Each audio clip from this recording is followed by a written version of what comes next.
Hi, hello, welcome back everybody to the Freshwell Low Carb Lifestyle Programme in conjunction with the Colne Valley Primary Care Network.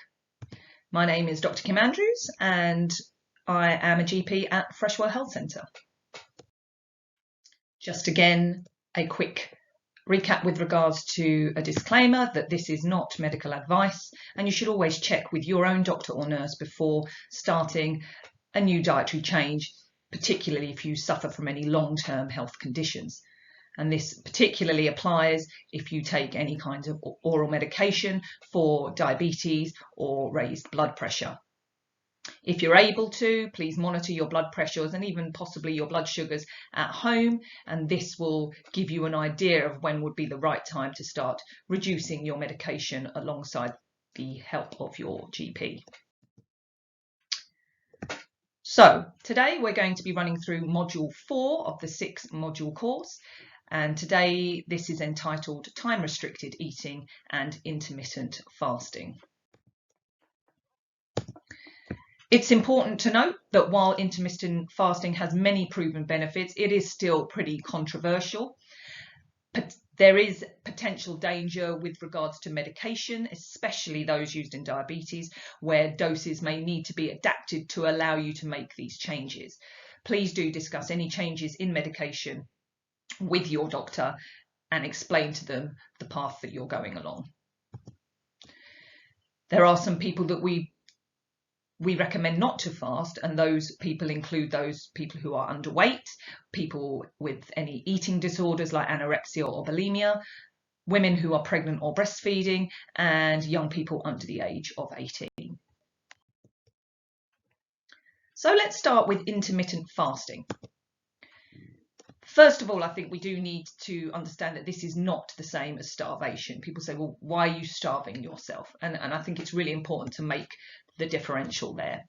Starvation is the involuntary absence of food for a long time, which leads to suffering and potentially even death. This is not deliberate. This is not controlled by yourself. This is something forced upon you.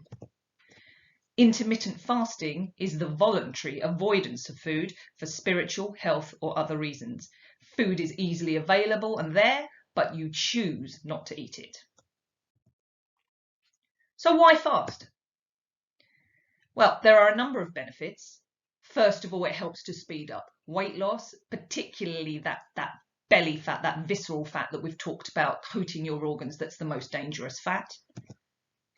It works really well alongside low carb because when you're eating low carb, you tend to be eating more healthy, natural fats, and those fats keep you full, and therefore missing the odd meal there, here and there, or extending the time between your meals becomes much, much easier and almost happens naturally.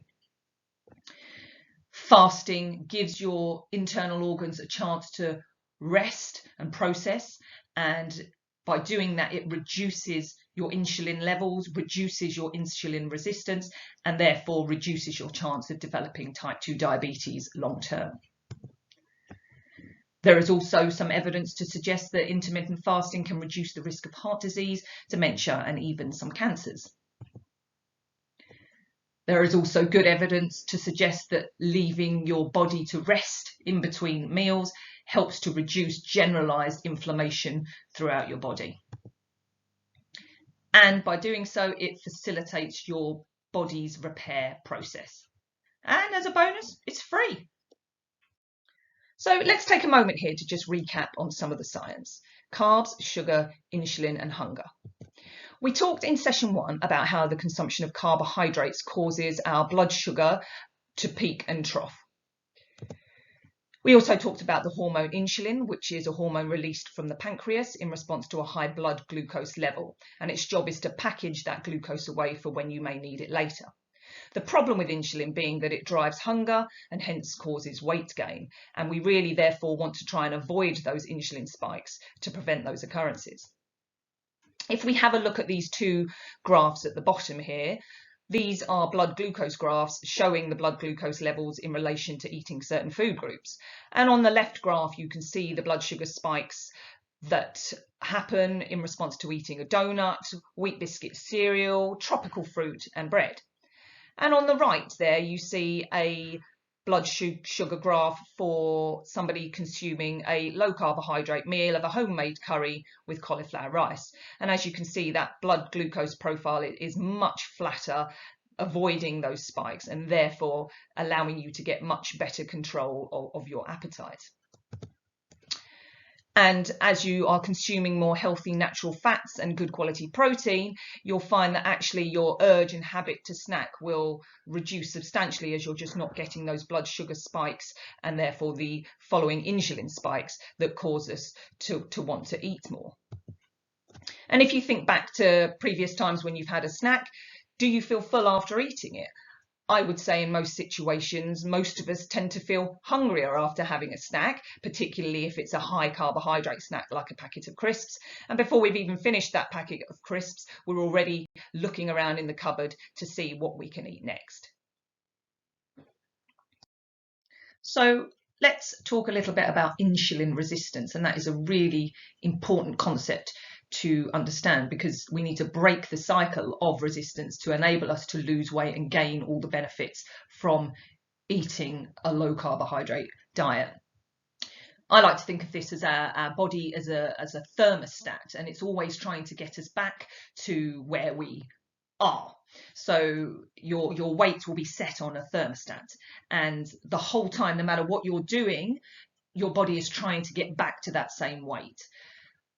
And the only way of resetting your thermostat, so to speak, is to reduce the level of insulin and the amount of insulin resistance in your body so that you can reset your weight at a lower number. Otherwise, that is why low calorie diets don't really work, because you cut the calories and your body is always trying to get back to the weight that it was at before. So you have to cut more and more and more and more until you're just depressed and hungry all of the time. And clearly then things begin to fail. So let's reset your thermostat, your body thermostat, by altering your insulin resistance.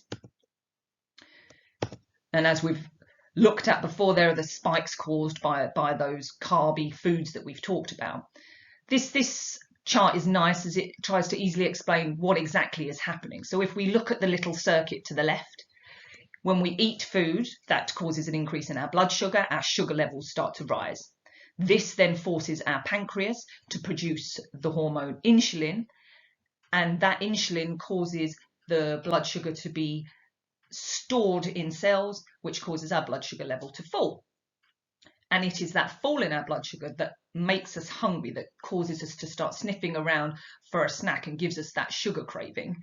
And therefore, we eat food that increases our blood sugar, and we go round and round and round in a circle. Looking on the other side of that chart, when our pancreas produces more insulin, this drives sugar into our body's cells. And when the cells run out of space, your body stores that as fat, which we know tends to lay around your liver and your internal body organs, causing us increased risk of certain diseases. And as our insulin levels continue to increase, we become more and more and more resistant to the effects of that insulin. So it is really important that we need to drive our sugar levels down, maintain a more stable blood sugar in general, stop those peaks and troughs, and drive down hunger and reduce our resistance to that insulin, therefore resetting your body's thermostat.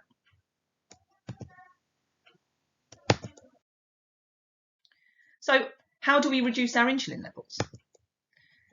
As we've talked about, first and foremost, reduce your carbohydrate intake. If you're putting less sugar in, then less insulin needs to be released in the first place. And we do that by avoiding sugars and avoiding those starchy carbohydrates that drive our blood sugar up.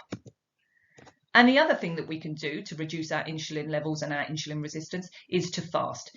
If we reduce the frequency of our eating during those gaps, no insulin is released and our body can burn up our existing fat. So that's kind of the way to look at it. When you're fasting, that is when your body is really dealing with your fat stores and how it can then bring your weight down. So there's this thing called time-restricted eating. And if we just look at these graphs, it gives us a kind of pictorial way of looking at fat burning and fat storage within our body. So looking at the first chart, this is kind of your normal 3 meals a day, breakfast, lunch, dinner. The amount above the line in blue shows us when we're storing fat, which is when we're eating. And if you look under the line in pink, this tells us when our body is resting and processing and burning fat. So as you probably realise, the more time you spend in that pink burning fats period, the more beneficial that's going to be for you and the more weight you can potentially lose. The second chart shows us more of what we tend to do as a society these days, and that is your 3 meals a day, breakfast, lunch, dinner, plus a mid-morning snack and a mid-afternoon snack. And I would say for most people there also tends to be a snack between their evening meal and bedtime. And as you can see from that chart, we're spending a lot more time in the fat storage portion of the day and less in that burning fat. So your body is going to struggle to deal with your insulin resistance and getting rid of your body fat. And the final chart shows us where we would tend to encourage people to aim towards, and this is trying to reduce to 2 meals a day. This one shows skipping breakfast, so therefore you're having your lunch and your dinner. And as you can see, there is a far bigger area under that curve in pink, showing when we are fat burning, and that's where we want to hold ourselves to improve our metabolic health. So snacks. Snacking is definitely one of the things that has driven obesity in our society, along with the sort of eat well plate guide and the eat low fat, eat starchy carbs. You know, we were always encouraged as well to have a mid-morning snack, a mid-afternoon snack, and we're you know, our kids now in schools and nurseries are given these additional snacks when actually they are totally unnecessary. The only people really benefiting from this are the snack food industry, which is a huge multi-million-pound industry. We need to stop. There is no need to snack. If you eat well enough at your meals, you won't even want to snack anymore, and that's where you want to aim to be. We're told we need to eat snacks to keep up our energy levels and keep our metabolism up. But if we look back, actually, we have evolved from hunter-gatherers who only ate occasionally. They may have spent a day or two running down that deer, killing it. Then they would feast on that deer for a couple of days, but then it might be another 5, 6, 7 days before they catch another animal. So they're used to feasting and fasting. We really do not need to snack, and we need to break this habit. So here are our top tips to stop snacking. First of all, fill up on lots of nutritious low-carb foods, those high protein, high natural fat foods that inevitably keep us full for longer. Eat until you're full at each meal. If you finish what's on your plate and actually you really are still hungry, then have some more. Drizzle butter over your vegetables. Have cream with some berries for dessert. Keep low carb and fill up on those healthy natural fats. Spend time enjoying your meal. Sometimes people swear by chewing each mouthful 10 times. Doesn't quite work for everybody, but you know, spend time enjoying it. Savor the food. Think about what you're eating. Don't just be gulping it down in between checking your phone and your emails. If you can, eat with others. That tends to make it a more enjoyable experience, and we tend to do it over a long period of time if we're with other people. Remove tempting snack foods from your house. Don't have them in the cupboard, because if they're there and you start feeling a bit peckish at 9, 10 o'clock at night, it's likely that you're going to break and eat that. Don't have them in the house. Save yourself that worry. And surf the urge until your next meal. If your next meal's an hour or so ago and you're feeling peckish, try a glass of water, a cup of tea or coffee. You know, see if you can ride that period out. So, breakfast. Is it really the most important meal of the day? We kind of are all taught this, and it's something that we're told that people who eat breakfast tend to be healthier. But we think it's more nonsense that we've been sold, really. The term breakfast is broken down into break fast, and the reason it's called that is because we are breaking our overnight fast. But really, that breaking of fast can be at any point in the day. So breakfast could actually be at lunchtime. It's still breaking that period of fast. And the more downtime your body has, your liver, your guts have of downtime when they're not consistently processing food, the more that your body can get on with the cleanup process and start burning that fat.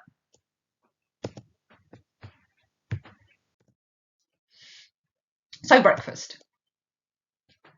Who coined the phrase, breakfast is the most important meal of the day? Little quiz question for you.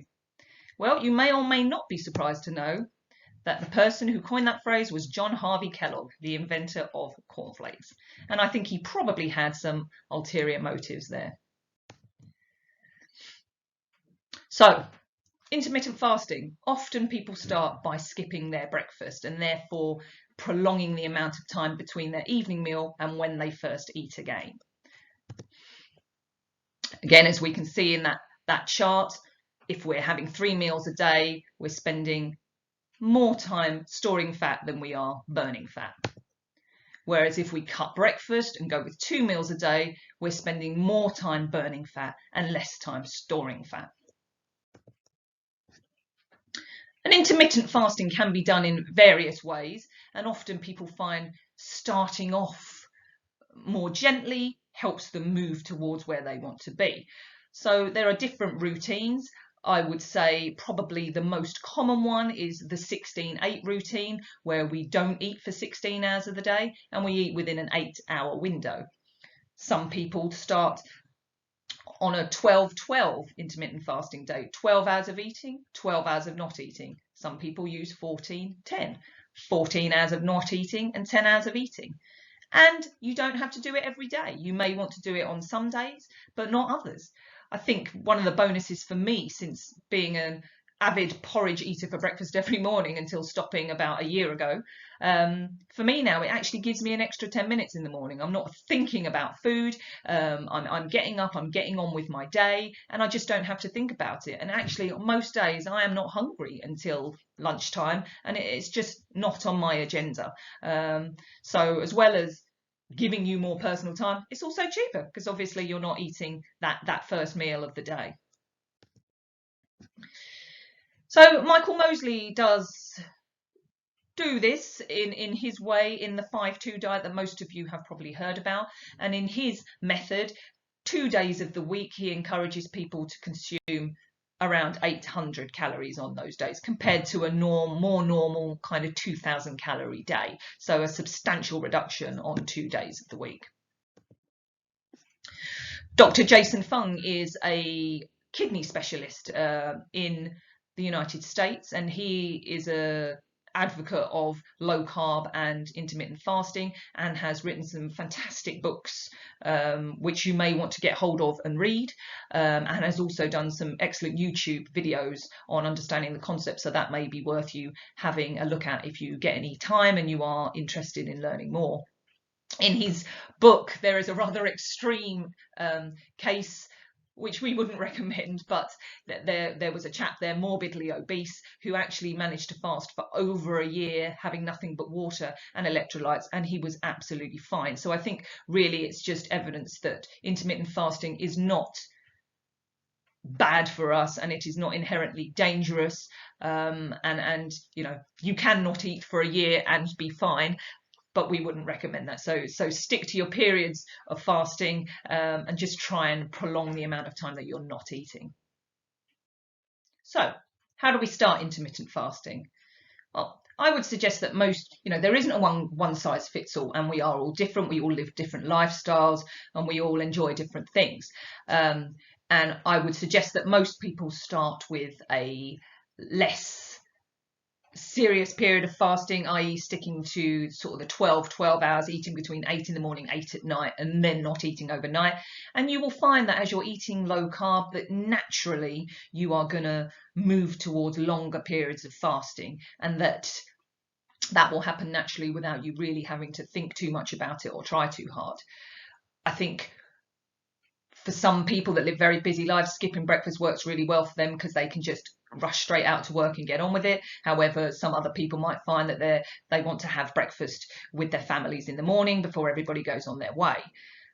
Another good way of sometimes starting it is by maybe on a Sunday, where people tend to maybe have a bit of a more restful day or get up later, then actually that's an easy day to skip breakfast. Go with a later brunch at say 11:30, 12, and then you're having your evening meal, your roast dinner a bit later on in the afternoon. And actually that sets you on your way and makes you see that it is easily done once you know where you are.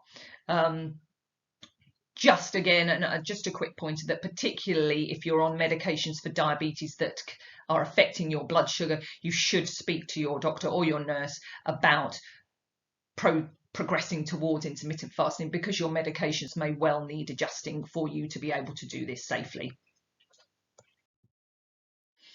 So, low carb and fasting. A low carb diet is what our ancestors would have followed before we started mass farming of grains.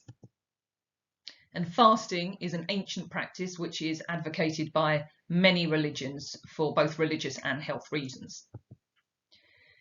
And the two of these things go hand in hand really well, because with the low carb diet you are getting used to more stable blood sugars, losing those peaks and troughs that drive your hunger. Therefore, you become in control of your appetite, and fasting then just starts to come naturally. As I said, it's not something you really have to think about. You will wake up in the morning and you will think, actually, I'm not hungry. And the best thing to do in that situation is do not eat. You know, I cannot express enough. Don't eat just because it's a meal time. Eat because you're hungry, and stop when you're full. Be led by your body. Your body will tell you what it wants. So just going back to Dr. Michael Mosley, he in his books recommends these daily mini fasts where basically you're restricting your eating to an 8 to 12 hour period within every 24-hour day.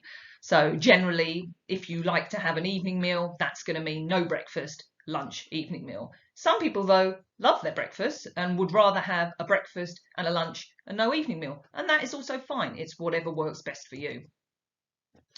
And by allowing these periods of rest where your body's resting and processing, this allows a process called autophagy. And this is the name given to the process where the body is starting to break down old cells and repair itself.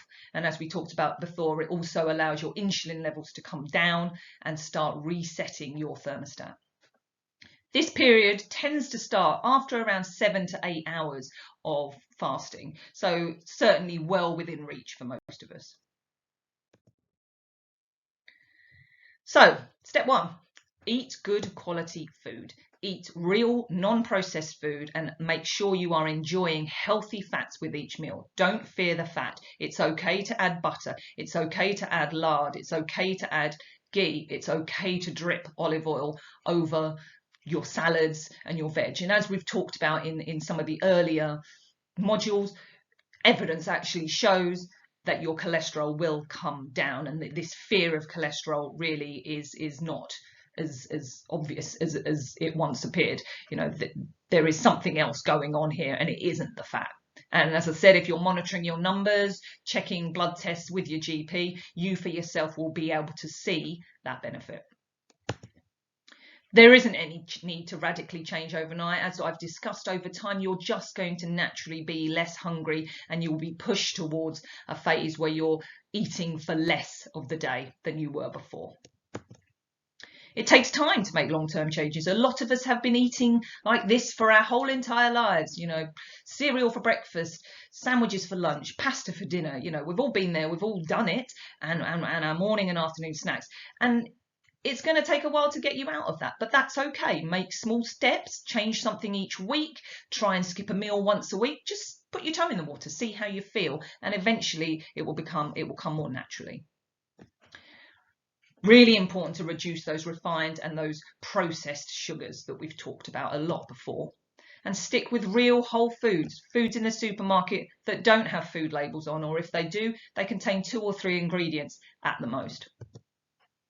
And increase your healthy fats at each meal to keep you full and dampen down that appetite. And again, examples of healthy fats: avocado, olive oil, butter, coconut oil, eggs, nuts, good quality animal fats. All good things to fill up on to benefit you. Step 2, stop snacking. Don't eat between meals. We absolutely do not need to do this, and we shouldn't. And as we've seen, the less snacking that we do, the more we stay in that fat burning zone. Stick to your 3 main meals: breakfast, lunch and dinner. If you're hungry between meals, you need to be thinking about why that is. Are you actually hungry? Maybe it's thirsty. Have a pint of water, have a cup of tea, and then see where you are. Stress often is a driver for us to make us feel hungry. We tend to be comfort eaters, and if things are going wrong or we're having a really heavy day, we start to think about a nice treat that we might be able to have.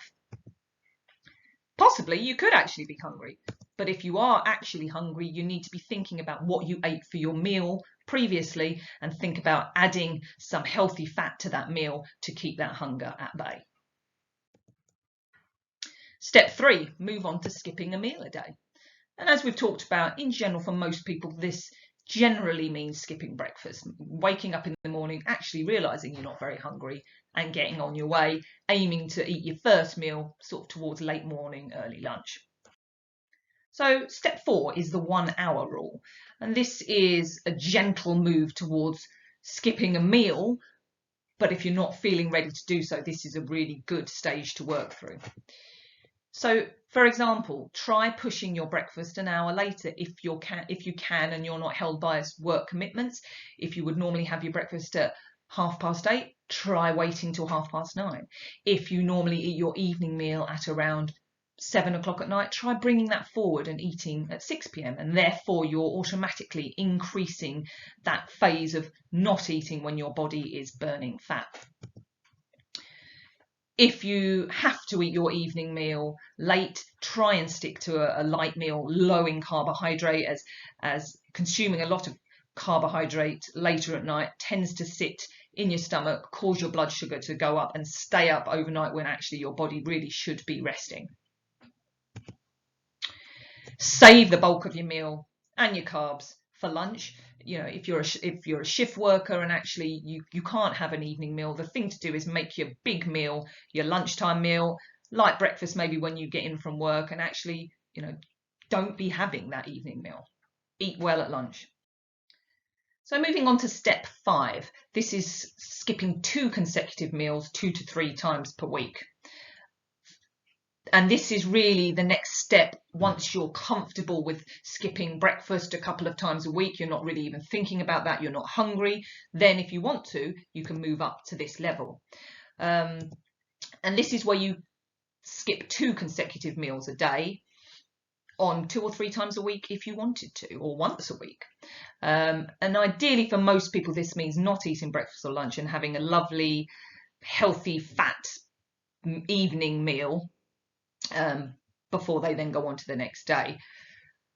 This is known to us as what we call a 24-hour fast, which is also known as OMAD, which stands for 1 meal a day. And a lot of people get a lot of benefit from this with regards to their insulin sensitivity and their weight. We do not promote more extended fasts than 24 hours and believe that this is enough for most of the general population. I think if you could do this once a week, twice a week, you'd be doing fantastically well. So step 6 is planning, and this really is very, very, very important if you want to set yourself up to succeed. This takes time. You need to be thinking about it much more than you ordinarily would. Sit down with your diary, work out what you're going to be eating on what days so you can get your shopping list sorted and you're less likely to throw things in your trolley that you shouldn't be. You can also look and see where are your busy days, where are days where you could skip a meal, where are days where you could have your breakfast later or your evening meal earlier. Work it out, set it out, diarise it. You're more likely to achieve it. Plan your week. Look at what you're doing. When are you working? When are you meeting your friends? When do you have a party to go to? If you're not planning, then you're planning to fail. You need to do this step to prevent you from having hiccups and to prevent you from falling down. So thanks for joining me today. I hope that's been an interesting session for you. Maybe try skipping breakfast tomorrow. Next week, we'll see you for the next module, which is number 5, physical activity, stress, sleep and nature. Have a lovely week. Take care.